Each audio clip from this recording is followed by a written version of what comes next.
നമസ്കാരം. മലയാളി വാർത്തയിലേക്ക് സ്വാഗതം. അരുണാചലിൽ വിചിത്ര വിശ്വാസക്കാർക്കൊപ്പം മരണം വരിച്ച ആര്യയ്ക്ക് സാത്താൻ സേവക്കാരുമായി ഉണ്ടായിരുന്ന ബന്ധം വീട്ടുകാർക്ക് നേരത്തെ അറിയാമായിരുന്നുവെന്ന സൂചനകൾ നൽകി ബന്ധുക്കൾ. അരുണാചലിലെ മരണങ്ങൾക്ക് പിന്നിൽ രഹസ്യം പുറത്തുപോകുമെന്ന സംശയമാണെന്ന വിലയിരുത്തൽ സജീവമാണ്. ആര്യയുടെ വിവാഹം തുടർന്നുണ്ടാകുന്ന പ്രത്യാഘാതങ്ങളും തിരിച്ചറിഞ്ഞായിരുന്നു മരണം ആസൂത്രണം ചെയ്തത് എന്നാണ് സൂചന. അപകടം മനസ്സിലാക്കിയെങ്കിലും ആര്യയെ സംഘത്തിൽ നിന്ന് മോചിപ്പിക്കാനുള്ള ശ്രമം പരാജയപ്പെട്ടു എന്നാണ് ബന്ധുക്കൾ നൽകുന്ന വിവരം. അവിവാഹിത ആയിരുന്നാൽ തന്നെ പോലീസിൽ അറിയിക്കാതെ ആര്യയെ കൗൺസിലിംഗിന് വിധേയമാക്കുകയായിരുന്നു. ആര്യയുടെ പിതാവ് അനിൽകുമാർ പൊതുപ്രവർത്തകനാണെങ്കിലും ആര്യ അന്തർമുഖമായിരുന്നു. പ്രദേശത്തെ പ്രമുഖ കമ്മ്യൂണിസ്റ്റ് കുടുംബമായിരുന്നു ആര്യയുടേത്. പുരോഗമന ആശയങ്ങൾ മുറുകെ പിടിച്ച കുടുംബം. അച്ഛൻ അനിൽകുമാർ പക്ഷേ കോൺഗ്രസ് നേതാവായിരുന്നു. ക്ഷേത്ര കമ്മിറ്റികളിൽ അടക്കം അംഗമായ വ്യക്തി. ലാറ്റക്സിലെ മുൻ ജീവനക്കാരനായിരുന്നു അനിൽകുമാർ. മകളുടെ സ്വഭാവത്തിലെ മാറ്റം അവർ ശ്രദ്ധിച്ചിരുന്നു.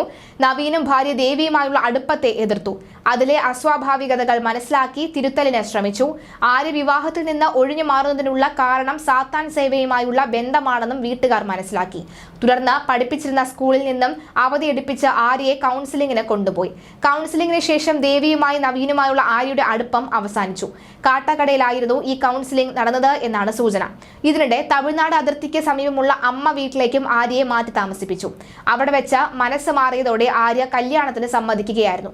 വിവാഹം ഒരുക്കങ്ങൾ അവസാന ഘട്ടത്തിലായിരുന്നു. കല്യാണ ആവശ്യത്തിനുള്ള സ്വർണവും സാരിയും എല്ലാം ആര്യയുടെ ഇഷ്ടാനുസരണമാണ് വാങ്ങിയത്. ഇതോടെ വീട്ടുകാർ സന്തോഷത്തിലായി.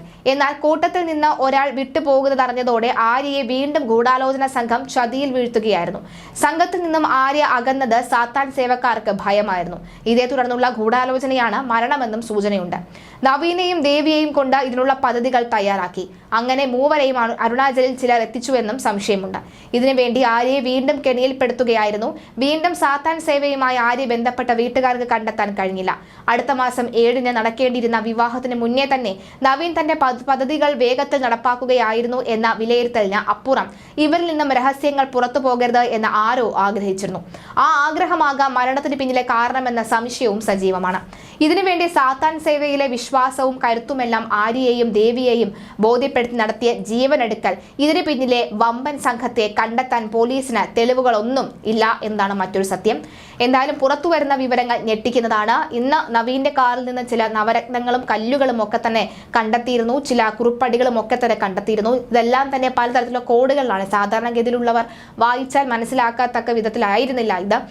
ഇതാ സംഘത്തിലുള്ളവർക്ക് അവർ മാത്രം ഉപയോഗിക്കുന്ന ചില കോഡുകളായിരുന്നു. ആ കോഡുകൾ കൂട്ടി വായിച്ചാൽ ഒരു പക്ഷേ അതറിയാവുന്നവരെ കൊണ്ടോ അല്ലെങ്കിൽ വിദഗ്ധന്മാർക്ക് അത് മനസ്സിലാകുമെന്നാണ് മനസ്സിലാവുന്നത്.